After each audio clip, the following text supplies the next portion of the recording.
Hello বন্ধুরা, welcome to my channel ভ্রমণ প্রিয়। আজকে আমাদের নিউ ডেস্টিনেশন নর্থ বেঙ্গলের অফবিট প্লেসগুলোর মধ্যে অন্যতম কোলাখাম। এই কোলাখাম যাওয়ার যাবতীয় তথ্য, থাকা খাওয়া, গাড়ি ভাড়া, কিভাবে যাবেন, কোথায় থাকবেন, সম্পূর্ণ তথ্য নিয়ে আজকে আমাদের এই ভিডিও।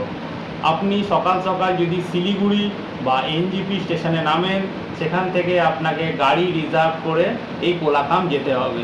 সেজন্য আপনার সেক্ষেত্রে 4 থেকে 4,500 টাকা মতো গাড়ি ভাড়া পড়বে, আপনার হোমস্টেতে পুরোপুরি নামিয়ে দেবে।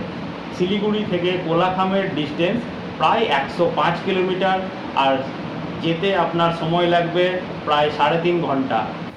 আর আপনি যদি সকালবেলায় কাঞ্চনকন্যা এক্সপ্রেসে নিউ মাল জংশন স্টেশনে নামেন, সেখান থেকেও আপনাকে গাড়ি রিজার্ভ করতে হবে। সেক্ষেত্রে আপনার রিজার্ভ ভাড়া পড়বে 3,000 থেকে 3,500 টাকা। আর এই নিউ মাল জংশন থেকে কোলাখামের ডিস্টেন্স 65 কিলোমিটার। এটা একটু শর্ট রুট, আর এতে সময় লাগে প্রায় 2.5 ঘন্টা মতো সময় লাগে। তার থেকেও বেশি সময় লাগবে, আপনি যতটা হল্ট নেবেন সেই অনুযায়ী আপনার সময়টা ততটা বাড়বে। আর হল্ট আপনাকে নিতেই হবে, কারণ গরুবাথানের রাস্তার এই দুপাশে যে চায়ের বাগান, এখানে মাঝে মাঝেই আপনাকে থামতে হবে। আর অবশ্যই গরুবাথান ভিউ পয়েন্ট হয়ে তারপরে লাভা হয়ে কোলাখাম যাবেন। আর যদি আপনি শেয়ার গাড়িতে কোলাখাম যাওয়ার কথা ভাবছেন, তাহলে কিন্তু আপনি শিলিগুড়ি বা এনজিপি থেকে কোলাখাম যাওয়ার শেয়ার গাড়ি পাবেন না। এর জন্য আপনাকে, যারা নিউ মাল জংশন স্টেশনে নামছেন তাদের জন্য আমি একটা নাম্বার দিয়ে দেবো। এখানে কিছু লাইনের গাড়ি চলে, কিন্তু এই গাড়িগুলো লাভা অবধি চলে। কিন্তু অবশ্যই আগে ড্রাইভারের সঙ্গে কথা বলে গাড়ির সিট বুক করে নেবেন, আর টাইমিংও ঠিকঠাক জিজ্ঞেস করে নেবেন কখন নিউ মাল জংশনে এই গাড়িটা আসবে। এর জন্য পার হেড 220 টাকা করে লাগবে। আর যারা কালিম্পং হয়ে আসছেন, তা কালিম্পং থেকে লাভা অবধি দুপুর 12টার পর আপনারা শেয়ার গাড়ি পেয়ে যাবেন। হ্যাঁ, তারপরে লাভাতে নেমে কিন্তু এই দুই ক্ষেত্রেই আপনাকে কোলাখাম যাওয়ার জন্য গাড়ি রিজার্ভ করতে হবে। এর জন্য আপনার লাভা থেকে কোলাখামের জন্য 1,000 থেকে 1,200 টাকা লাগবে। আমরা বেরিয়েছি, একটু বাইক পেয়েছি।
এই লাভা হয়ে আপনি কোলাখাম যখন চেক পয়েন্টের ভেতরে ঢুকবেন, এখানে আপনার 200 টাকা কিন্তু গাড়ির জন্য দিতে হবে, প্রতি গাড়ির জন্য।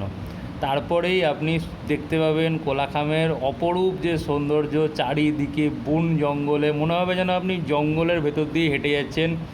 কারণ এটা আগেই বললাম যে ন্যাশনাল ফরেস্টের মধ্যে অবস্থিত, নেওড়া ভ্যালি ন্যাশনাল ফরেস্টের মধ্যে।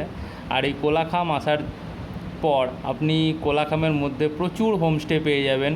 কোলাখামের উপরের দিকে অনেক হোমস্টে আছে, তারপরে মিডিলেও হোমস্টে আছে, আর নিচের দিকেও অনেক হোমস্টে আছে। এই সব হোমস্টেগুলোতেই থাকার খরচা প্রায় 1200, এবার প্লাস মাইনাস 200 টাকা এদিক ওদিক ধরে রেখে দেন, সিজন অফ সিজন এই অনুযায়ী। আমরা ছিলাম সাইলেন্ট ভ্যালি হোমস্টেতে, এর পাশেই আর একটা হোমস্টে ছিল জয়ী হোমস্টে। এছাড়াও আপনারা যদি ছাঙ্গে ফলসের কাছে থাকতে চান সেক্ষেত্রে আপনার প্যারাডাইস হোমস্টে বুক করে নিতে পারেন। সব কিছুর নাম্বার আমি আপনার ডেসক্রিপশানে দিয়ে দেবো। তবে এই হোমস্টেগুলোতে থাকার একটা কথা আগে বলে দিই, আপনি খাবার নিয়ে বেশি এক্সপেকটেশন রাখবেন না। আপনার খাবার তো ইনক্লুডিং থাকবেই, হ্যাঁ, লাঞ্চ, বিকেলে স্ন্যাক্স থাকবে, তারপরে রাতের ডিনার, আবার সকালের ব্রেকফাস্ট, এগুলো থাকবে সবই। সকালের ব্রেকফাস্টে আলু পরোটা নাহলে লুচি, এটা বেশ ভালো হয়। কিন্তু বাকি যে খাবার, রাতের ডিনারের যেতে চিকেন, এরা খুব মশলাদার খাবার তৈরি করে। তো এই খাবার নিয়ে খুব একটা এক্সপেকটেশান রাখবেন না। ঘুরতে গিয়েছেন, ঘোরাটা এনজয় করুন।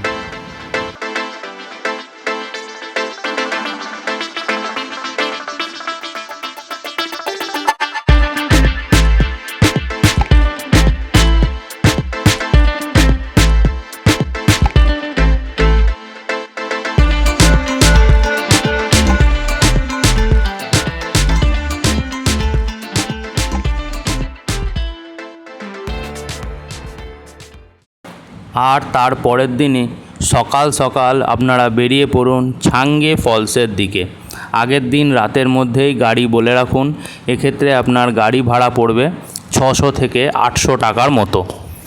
আর ছাঙ্গে ফলস থেকে এই যে আপনি হোমস্টেগুলোতে থাকবেন তার দূরত্ব মোটামুটি 3 থেকে 5 কিলোমিটার।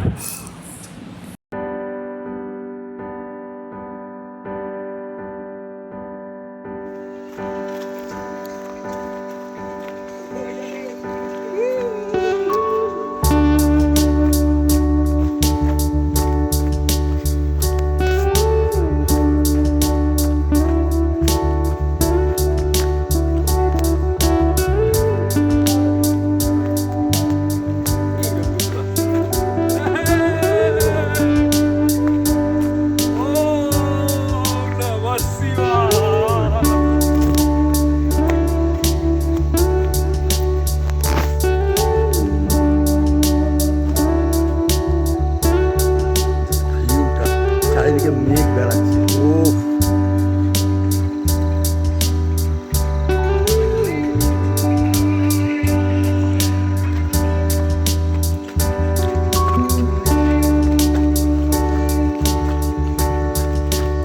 এইদিকে ঘুরে ঘুরে ওদিকে দুটো ছোট ছোট বাড়ি আছে।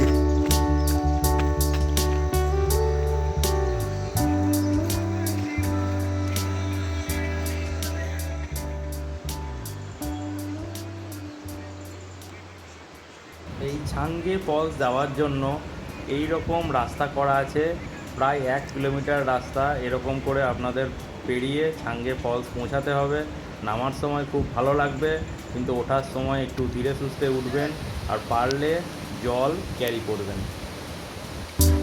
আস্তে আস্তে আস্তে ছাঙ্গে, এই দেখো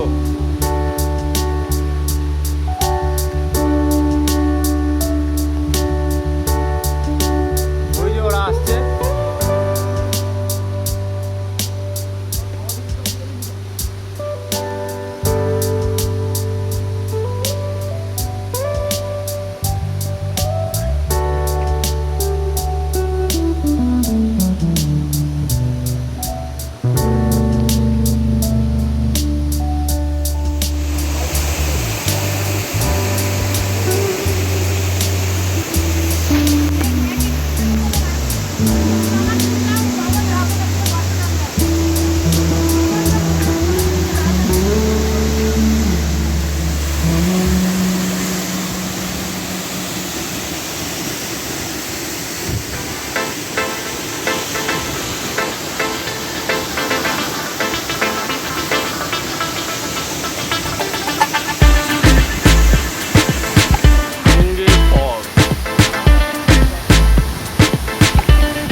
আমার এই ছোট্ট প্রচেষ্টা আপনাদের ভালো লেগে থাকলে ভিডিওটাকে লাইক করুন, সাবস্ক্রাইব করুন ভ্রমণপ্রিয় চ্যানেলকে। ধন্যবাদ।